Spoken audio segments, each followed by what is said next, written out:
أعوذ بالله من الشيطان الرجيم بسم الله الرحمن الرحيم الحمد لله رب العالمين الصلاة والسلام على رسولنا محمد وعلى آله وصحبه أجمعين Барлык галәмнәребезне, җир ва күкләребезне юктан бар кылып, һәм шунда булган мәхлукларны шул хисаптан безләрдән дә даим тәрбия кылып торучы булган, безгә биргән ниъмәтләрнең очы-кырыена чыгып булмаган, шул ниъмәтләрдән булган bizlarni gunohlarimizni g'afu etilib, bexisab ajr-savoblariga erishga mumkinlik etib bergan shushu Ramazon oylарын Alloh subhanahu va taolaga shushu izgi oylarda ko'ngillarimizning turlaridan chiqqan ixlosdan bo'lgan hamd sanalarimiz doim erishsa edi. Hamda ushbu alamlarga rahmat uchun jibarilmish, bizlarga to'g'ri yo'lni ko'rsatuvchi, jahannamdan qutulurga mumkinlik bo'lib indirilgan shushu Qur'on kitoblarin hamda ushbu alamlarga rahmat uchun jibarilmish, bizlarga to'g'ri yo'lni ko'rsatuvchi, jahannamlardan qutulib jannatlarga kirilga mumkinlik bergan Qur'on Karimni keltiruvchi bo'lgan suyukli payg'ambarimiz Muhammad Mustafa sallallohu alayhi va sallamning ruh sharifina shulay uq ixlosdan bo'lgan salovat sharifalarimiz doim bo'lsa edi. Alloh taolo shushu erishgan Ramazon oylarimizga barakat bersa edi. Shushu oy uchun va'da qilgan ajr-savoblarga bexisab Allohning rahmatlarini erishiga nasib aylasa edi Alloh taolo. Hamda shushu barakatlarga keltira turgan amallarni ko'p etib qilirga mumkinliklar bersa edi Alloh taolo. Endi urozalarimizni da shushu oyni bizga farz etib yuklangan urozalarimizni da Alloh taolo kimchiliksiz o'zi rozi bo'ladigan ravishda tutib chiqib, shulay uq Alloh taolaning uroza uchun bo'lgan ajr-savoblarini da erishsak edi. Musulmon qardoshlarim, endi Ramazon oyi ul g'ibodat qilatirgan izgilik ham barakatli bir oy. Bu oyni Alloh taolo bizlarga izgi amallarimizga bayalarni birma-bir orttira hamda o'zining qullarin cheksiz ne'matlari bilan ne'matlandira hamda bu oyni izgiliklarning eshigi ochila ham Alloh taolaning rahmati cheksiz bo'lib bizning ustiga kela. Bu oyni, shushu izgi oylarni bizlarga to'g'ri yo'lni ko'rsatuvchi Qur'on Karim kitobi ingan. Ul kitob bizlarga haqliq bilan yolg'onni ayirga mumkinlik beradi. Hamda Alloh taolo tomonidan bu oy ayrim rahmatlar bilan bo'laklangan.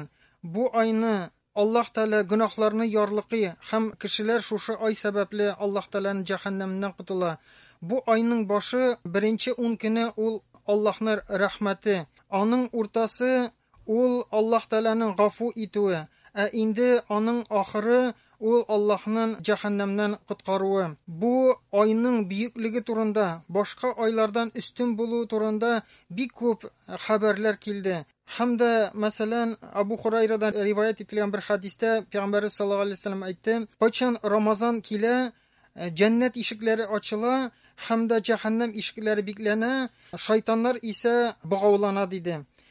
Endi jannat eshiklari bu oyni ochila, chunki iymonli kishilar tag'inda ko'proq g'ibodat qilalar, izgi amallar qilalar. Boshqa oylar bilan chaqishtirganda ko'proq etib bularni boshqaralar. Hamda endi bu oydan kishilar iymonlarini va taqvoliqlari orttirib chiqa. Jahannam eshiklari yopila, chunki shulay uq Alloh taolaning shushu rahmati bilan biz bu oylarni gunohlardan yiroqlashamiz hamda tag'in bir Allohning yordami bo'lib tura, shushu bizni gunohlar ishlatuvchi, islomdan bizni toypildirga turuvchi behisob shaytonlar bog'ovlanib qo'yiladi. Abu Hurayra roziyallohu anhudan rivoyat etilgancha Payg'ambar sallallohu alayhi vasallam aytdi: Ramazon oyida menga yeruvchilarga, ya'ni mening ummatimga 5 ustunlik berildi dedi. Bu ustunliklar boshqa qavmlarga mengarcha berilmagan edi. Shuning birinchisi shushu uroza tutuvchining og'zidan kelgan shushu nochar islar Alloh taolaga muskus isidan qaraganda da yaqinroq dedi. Ikkinchisi farishtalar, ya'ni shunday farishtalar Alloh taolo yaratdi. Shushu uroza tutuvchi qullarini og'iz ochgancha ularning gunohlarini yorliqovun so'rab duo qilib turalar dedi. Шулай ук üçüncüsü, Allah Teala her gün үзенең cennetin bizi hem әйтә. Tizden kilir, bik tiz, bik yakın şundayken, kaçan minим izgi kullarım үзләренең üstündən şuşu бурычларын hem курку хәсрәтләрен ташлап, şuşu cennetkә ашыгачак дип әйтәчәк Allah Teala. Hem de tagын bir üstünlük, şuşu иң дәһшәтле шайтаннарны Allah Teala богаулап куя. Hem de алар башка айны кылган шикелле зулымны кыла алмый торган булалар. Шулай ук тагын bir üstünlük, Allah Teala иң соңгы шушы ураза көнендә ураза тотучыларның гөнаһларын ярлык диде. Шунда сахабалар сорадылар: "Я Аллаһның Расулы, бу соңгы көн ул кадер кичеме?" Ул әйтте: "Юк" диде. Һәр бер эшләгән кеше үзенең эше тәмам булганнан соң бәясен тулысы белән ала диде. Allah Teala шушы мөселманнарны, Мөхәммәд саллаллаһу алейһи ва саллям өммәтем зурлады менә шушы нигъмәтләр белән. Ягъни бу üstünlüкләр фақат Мөхәммәд саллаллаһу алейһи ва саллям өммәтенә генә бирелгән иде. Һәм дә бу бик әз генә üstünlüкләр шушы Рамазан аеның бөеклегеннән. Allah Teala Коръәндә әйтте: "Сез кешелек өчен яратылган иң хәерле өммәтләрдән" диде. Чөнки сез Allah Teala кушканнарга чакырасыз, һәм дә Аллаһ тыйганнардан кешеләрне тыясыз һәм Аллаһка ышанасыз диде. Инде менә шушы хадистәге üstünlüкләрне карап китик. Беренчесе, ул ураза тотучының авызыннан килгән начар ис Allah Teala'ga мускуз исеннән дә хәерлерәк диде Пәйгамбәр саллаллаһу алейһи ва саллям. Чөнки бу ис килү Allah Teala'ga гыйбадәттән, Allah Teala'ga буйсынудан, Allah Teala'ga итәгать итүдән барлыкка килгән, һәм дә Allah Teala безгә шушы безнең килгән исебезне, шушы бездә булган начарлыкны тагын да хәерлерәк белән, тагын да безгә яхшылык белән алыштырачак. Иншаллах. Инде мөселман кардәшләрем, шулай ук тагын bir üstünlüге, фәрештәләр шушы һәр кеше, ураза тоткан кеше авыз ачканчы дуга кылып торалар. Ягъни без әйттек, фәрештәләр алар төрле була, төрле вазифа өчен яраткан. Аллаһ Теала Мөхәммәд саллаллаһу алейһи ва саллям өммәтенә шушы Рамазан аенда дуга кылучы фәрештәләрне яратты. Гомумән бу айны бик күп фәрештәләр җир йөзендә була, һәм инде менә һәр ураза тотучы янына килеп, алар даим дуга кылып торачаклар: "Я Раббым, шушы бәндәңнең гөнаһларын ярлыкка" дип. Әлбәттә, гөнаһсыз шушы фәрештәләрнең дугасын Аллаһ Теала кабул итәр. Инде Аллаһ Теала моның белән күрсәтә, шушы фәрештәләрне ярату белән, шушы üstünлек бирү белән Аллаһ Теала ураза тотучыларның нинди дәрәҗәдә югары Аллаһ каршында урыннары икән күрсәтергә тели. Һәм без моның белән аңларга тиешбез уразаның ни дәрәҗәдә мөһим гыйбадәт икәнен. Һәм дә Аллаһ Теала үзенең кулларына гөнаһларын ярлыкай, һәм дә шушы кылган гөнаһларыбызның бу дөньяда булган нәтиҗәсеннән һәм ахирәттә булган нәтиҗәсеннән шул сәбәпле безне саклый. Чөнки һәр гөнаһ өчен кыямәт көне җавап бирәсе була. Ләкин мөселман кардәшләрем, менә Рамазан аеның бу шундый бөеклеге, Аллаһ Теала безнең гөнаһларыбызны ярлыкый һәм аңа бу дөньяда да, ахирәттә дә җавап бирәсе булмый. Чөнки кайбер гөнаһлар сәбәпле Аллаһ Теала бу дөньяда бәндәгә җәзасын бирергә мөмкин. Шуңа күрә бу бик зур нигъмәтләрдән булып тора. Без әлбәттә шушы мөмкинлектән Рамазан аенда файдаланырга тиешбез, омтылырга тиешбез. Чөнки без бәндәләр, без белеп, белмичә бик күп гөнаһлар кылабыз. Безне Аллаһ Теала шундый кимчелекле итеп яратты. Шундый итеп яратса да, Аллаһ Теала мөмкинлеген дә безгә ачып куйды. Шушы гөнаһларыбыздан котылырга мөмкинлекләр бирде. Әлбәттә, инде шушы мөмкинлектән файдаланмасак, без инде бик зур югалтуларга дучар булачакбыз. Һәм дә Аллаһ Теала тагын bir üstünлектән әйтте. Шушы Рамазан аенда Аллаһ Теала үзенең җәннәтен һәр көн өстәп бизи, һәм шул вакытта Аллаһ Теала әйтә безләр өчен: "Бик якын шул көн, кайчан минем кулларым шушы дөньядагы авырлыкларны һәм мәшәкатьләрне калдырып шушы йортка киләчәк дип. Инде Рамазан аенда Аллаһ Тәала башка айларда кылмаган гамәл булып тора инде бу. Аллаһ Тәала шушы җәннәтләрне безгә бизи.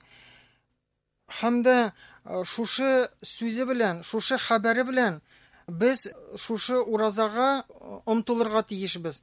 Ягъни Аллаһ Тәаланың безгә әзерләгән җәннәте өчен, ураза тоткан өчен омтылабыз. Чөнки Аллаһ Тәала безне кызыктыра, җәннәтен бизи һәм көтеп торганын белдерә. Һәм шушы хәбәрне ишеткәннән соң безнең әлбәттә тагын да теләкләребез ураза тотырга, шушы гыйбадәтне башкарып Аллаһ Тәалага омтылырга тиешбез.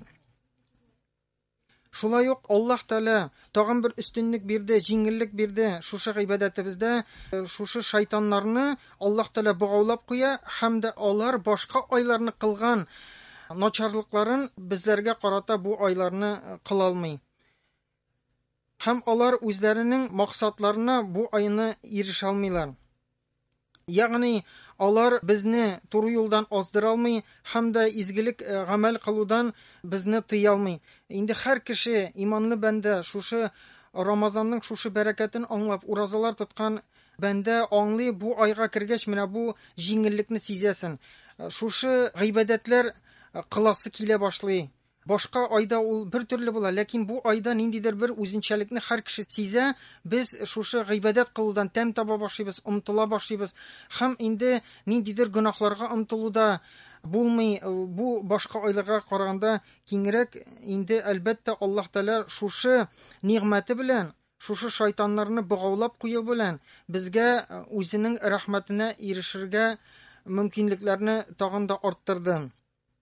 Тагын бер өстенлек итеп яратты. Аллаһ Тәала ураза тотучыларны үзенең шушы Рамазаннан чыкканда гөнаһларын ярлыкауны вәгъдә итте. Әгәр дә инде без шушы айда булган уразаның бүтән шартларын үтәсәк, өстәмә гыйбадәтләр кылсак, Аллаһ Тәаләгә омтылсак, шушы нигъмәтләрне ихлас күңелдән, һәм дә Аллаһ Тәаләнең бүләге булып, ин соңгы көнебездә Аллаһ Тәала безгә элек булган гөнаһларны ярлыкаячак. Чөнки һәр вакытта эшне бетергәч бүләк була, аның бәясен түләү була. Шуңа күрә Аллаһ Тәала шушы безнең тырышуыбызның нәтиҗәсе итеп, иншалла, безнең гөнаһларыбызны да ярлыкаячак. Һәр беребезгә Аллаһ Тәала шушы нигъмәткә ирешергә насыйп итсен. Инде мөселман кардәшләребез, менә бу Рамазан айы әйткәнебезчә бик күп яклар белән, бик күп нигъмәтләр белән, бик күп бәрәкәтләр белән башка 11 айдан аерылып тора. Бу бик зур бүләк, шушы Мөхәммәд саллаллаһу алейһи вәсәләм өммәтенә бирелгән бик зур бүләк. Күргәнебезчә, бу ай изгелек айы, бу ай гыйбадәт айы. Чөнки Аллаһ Тәала башка 11 айда шулай кылды. Biz bir izgi гамәл кылсак, Аллаһ Тәала аңа 10 изгелек белән арттырып бәя бирә. Һәм дә шушы изгелек кайбер чиракларда 700-гә хәл арттырылга мөмкин. Инде бу айны әйткәнебезчә шушы иң зур бәяләр бирелә һәм кадер кичендә инде бу бәя бигрәк тә чиксез. 1000 айдан да артыграк гыйбадәт кылган хәтле савап бирелә Аллаһ Тәала тарафыннан. Инде шушының хәтле хәбәрләр безгә шушы нигъмәтләр турында белдерә. Без омтылсын өчен, без шушы айның бәрәкәтенә ирешсен, шушы нигъмәткә ирешсен өчен. Әлбәттә, без шушы айларны гафилләрдән булмыйча күпчелек вакытыбызны гамәл гыйбадәттә үткәрергә тиешбез. Шушы фазиләтләргә ирешергә омтылырга тиеш. Шуңа күрә, мөселман кардәшләрем, әйдәгез бу айларны шушы гыйбадәткә, дуга кылуга, изге гамәлләр кылуга вакытларыбызны күбрәк калдырыйк. Шушы дөнья эшләребезне киметик һәм дә һәр беребез шушы Аллаһның рәхмәтенә ирешсә иде. Инде шушы айда Аллаһ Тәала безгә ураза тотуны йөкләде. Ләкин әйткәнебезчә, кайбер сәбәпләр аркасында Аллаһ Тәала биргән рөхсәт белән кайбер кешеләр ураза тотмаска мөмкин. Ләкин алар шушы Рамазанның бәрәкәтеннән читтә кала дигән сүз түгел. Чөнки аларга да шулай ук Рамазан айы ул аерым, аның менә шушы санап киткән бәрәкәтләре бар. Һәм шушы айны ул кешеләргә дә биргән садакалар, кылган гамәл гыйбадәтләр шулай ук зур бәя белән бәяләнәчәк, кылган дугалары кабул булачак.